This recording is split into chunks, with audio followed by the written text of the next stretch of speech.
父亲研究第51集，产妇咳嗽方2，加深安肺。父亲研究节目，解密女科经典药方，介绍古代中医文化的思想精髓，提升女性健康水准，让女性拥有一个健康幸福的人生。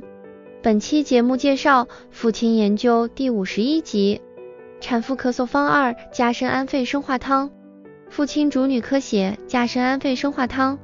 至产后虚弱10天左右，外感风寒，咳嗽重有痰或身热头痛以及汗多病症产妇，药方如下：川芎、人参、知母、桑白皮、当归、杏仁、甘草、桔梗、半夏、橘红，计10味中药组方。体虚痰多产妇加竹沥1杯，姜汁半匙。父亲在书中交代咳嗽论中讲明及时火嗽，产妇半月内不得轻易加凉药。父亲主女科产妇咳嗽方1、2均有知母，用量极小，属于安全范围，大势严谨的中医治疗理念，值得推崇和学习。加深安肺生化汤具体服几剂，父亲主女科书中未说，需要医生临床根据情况合理用药。加味生化汤药方看父亲主女科人民卫生出版社2023版产后第119页。医生开方前请仔细核对父亲主女科原著，防止印刷错误。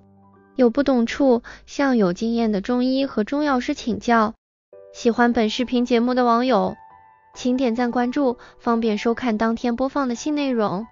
作者荣平，江苏省作家协会会员，研究中医、自制丹毒、骨癣和皮肤瘙痒，在北京中华中医论坛发表10味中药治愈丹毒3篇一文。据江苏高邮、南海。父亲研究节目文字稿看 QQ 312115085空间和新浪微博荣平。父亲研究视频节目已在抖音恢复播放，请网友互相转告，到微信视频号、淘宝和抖音收看收听。本期节目到此结束，谢谢收看收听。